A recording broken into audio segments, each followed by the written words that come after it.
Despite producing great players for decades, the Netherlands have been the nearly men of international football. They've lost numerous crucial games at the latter stages of tournaments, most notably losing the World Cup final 3 times.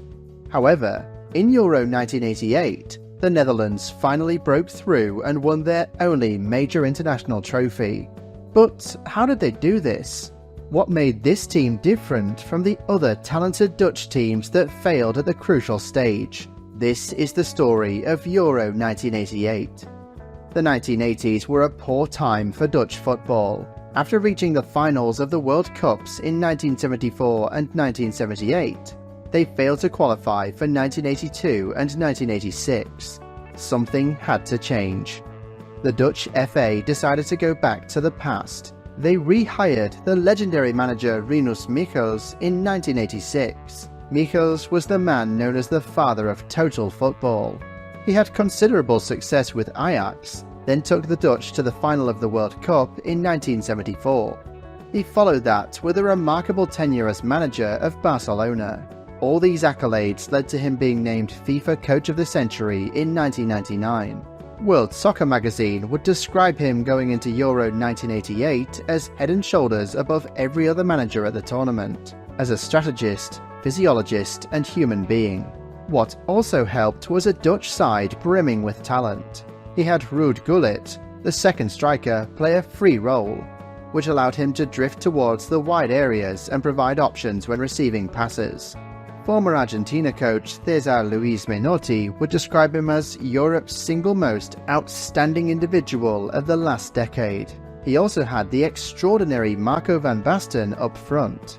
Not only was he a world-class finisher, but he was skilled enough to come short and link the play well. However, perhaps the most unique aspect of this team was how Michels set up the backline. He played the technically superb Frank Rijkaard and Ronald Koeman. Rijkaard was given a license to make driving runs into midfield. Koeman was brilliant at long passes and possessed a powerful strike, which made him capable of scoring from long range.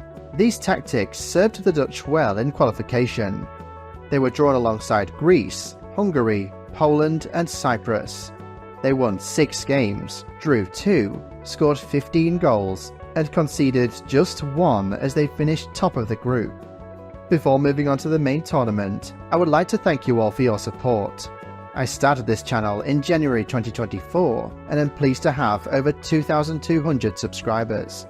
For those of you who have not already done so, please consider subscribing. I upload a video every 2 weeks and my next one will be on Euro 1992. If you want to support the channel further, consider joining my Patreon. Thank you. West Germany hosted Euro 1988, which was held between June 10th and 25th. This would be the final tournament featuring West Germany and the Soviet Union. France were the defending champions, but failed to qualify. The tournament format was the same as in 1984. The semi-finals and final followed 2 groups of 4. The Netherlands were drawn into a tough group alongside the Republic of Ireland, England and the Soviet Union. Despite this, many people still considered the Dutch to be favourites. They opened their campaign against the Soviet Union. Valery Lobanovsky managed the Soviets. He packed the midfield to stop the Dutch from playing short passes and forced them to play long balls. Despite this, the Dutch had their chances. Koeman struck a powerful shot from 20 yards out that Rinus Michels tipped over. Despite dominating possession, the Dutch were mainly reduced to long-range, off-target efforts. In the second half, the Soviets started to exert more pressure, and both teams had chances. It was the Soviet Union who scored. Rats played a long ball to Protasov Belanov, who played it back to Rats. Rats hit a brilliant volley into the bottom corner from the far left side of the box. The Soviets held on and won 1-0. Despite being known for beautiful total football, Rinus Michels was a tough, old-school coach. He was furious with the result and questioned the mentality of his players. "As a team, we are too soft," he said. "Not winners. We were losing the game, and in the second half, we only made 4 fouls. That is highly unprofessional." The Dutch next faced a crucial match against England, a team that also suffered a surprising 1-0 defeat in their opener against Ireland. Both teams were under immense pressure to secure a victory in this vital clash. 𝐼𝐶𝐾 decided to start Marco van Basten, recognizing the need for a tactical shift. He had lost his starting place due to injury. John Bosman had grabbed the opportunity and scored 9 goals in qualifying. It would prove to be a crucial decision. England started the better. They had a golden chance in the first half when Brian Robson played a lovely chip-through ball to Gary Lineker. The ball bounced off the top of Koeman's head and went past Dutch keeper Van Breukelen. Lineker ran onto it but hit the post from an acute angle. The Dutch had a strong penalty claim when Gary Stevens brought down Van Basten, but the ref waved play on. England had another great chance from a free kick. Glenn Hoddle struck a powerful shot from 25 yards out that hit the post. Both teams had their chances, but a goal did not come until the 44th minute. Gullit crossed with the outside of his boot to Van Basten. He emphatically chapped the ball with his first touch, turned quickly with his second touch, and fired into the bottom corner with his third. He almost scored again a minute later.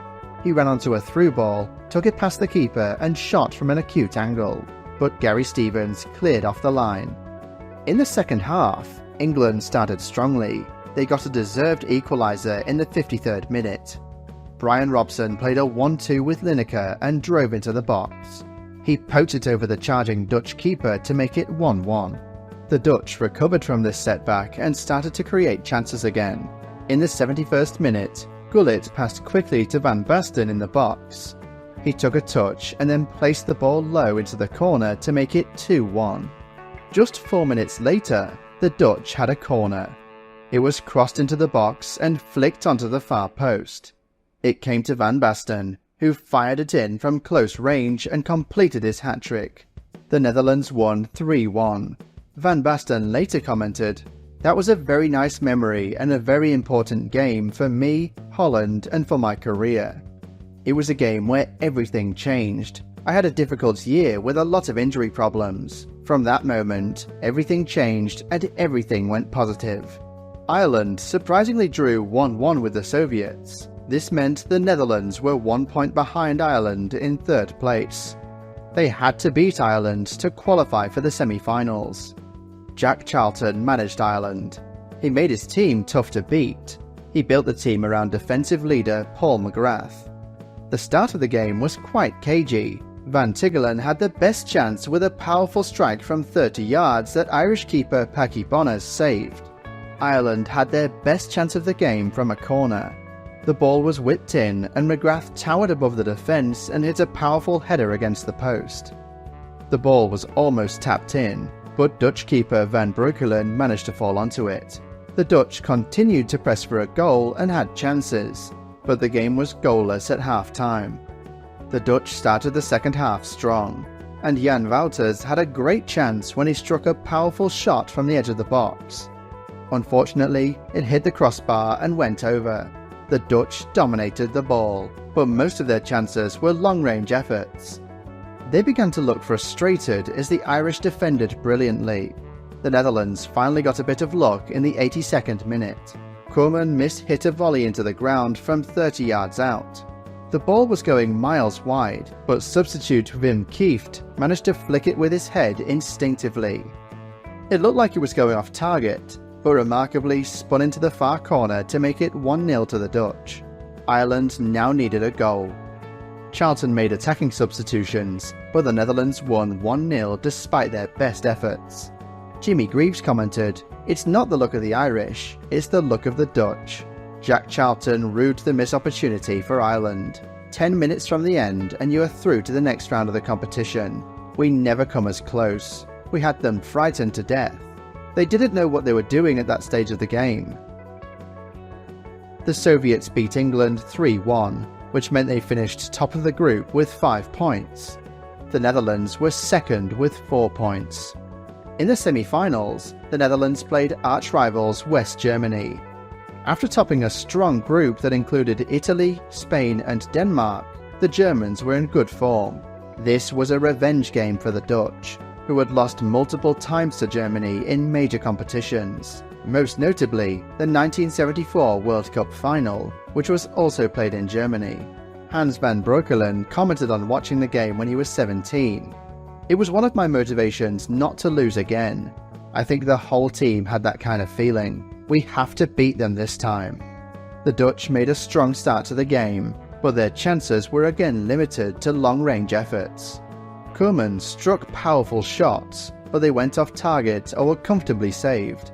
Germany began to control the game and had a great chance when a cross came to Ruud Volley, but he headed it over from close range. Both teams pushed for a goal, but neither could score, and it was 0-0 at half-time. The Dutch started the half strong again, but their shots were mainly long-range efforts. In the 54th minute, Jurgen Klinsmann dribbled into the box and was brought down by Rijkaard. A penalty was awarded. Lothar Matthäus stepped up and shot the ball to the keeper's left. Van Breukelen got his hands on it but could not save it. Germany was 1-0 up. The goal gave the Germans confidence. Klinsmann had a great chance a few minutes later, but his low shot went just wide of the far post. 𝐬𝐮𝐬𝐫𝐤 had another long-range effort that was tipped over. It looked like it was going to be another painful loss for the Dutch. In the 74th minute, they finally got some luck. Van Basten dribbled into the box, and 𝐬𝐮𝐬𝐫𝐤 made a sliding tackle. Van Basten went down, and a penalty was awarded to the shock of 𝐬𝐻. He claimed he had won the ball cleanly. To this day, the penalty is still debated. 𝐬𝐻 stepped up and struck the penalty hard and into the corner. It was 1-1. The game looked like it was heading into extra time, but in the 88th minute, Van Basten showed his class. Jan Wouters played a lovely through ball into the box. Van Basten ran across 𝐬𝐻, took a sliding shot, and beautifully placed it into the far bottom corner. The Dutch had finally done it. They had beaten West Germany for the first time in 32 years. Van Basten later commented, "The game in Hamburg was a very special match for us, because winning against Germany, especially in Germany, is not a thing that happens very often. The best thing was that after so many years of remembering the loss in '74, Holland finally won a semi-final." The Soviet Union beat Italy 2-0 in the other semi-final.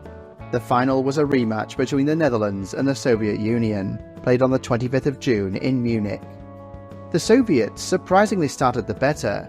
𝐬𝐮𝐬𝐫𝐤 𝐦𝐮𝐬𝐫𝐤 sent a shot wide 2 minutes into the game. He missed another opportunity at half an hour when he went past Rijkaard, but he sent his shot straight at the keeper. 3 minutes later, the Netherlands took the lead. The Dutch won a free kick when Gullit was brought down 25 yards out from goal. Gullit took the free kick, but Rinat Dasayev tipped it over. The resulting corner kick led to the goal. A cross came to Van Basten, who headed it back across the goal. Gullit jumped high and powerfully headed the ball in. Just 8 minutes into the second half, the most iconic moment of the tournament occurred.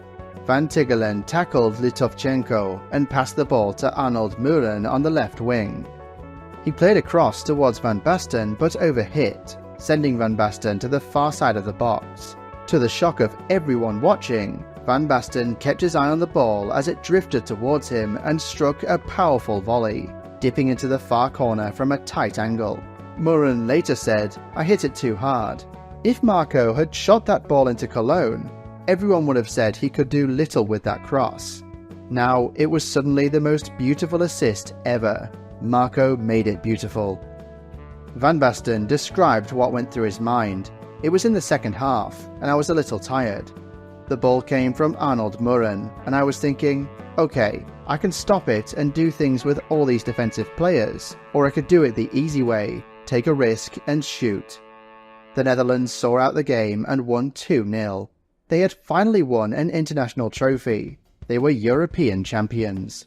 Gullit said years later, "For the Netherlands, the semi-final against West Germany was the real final.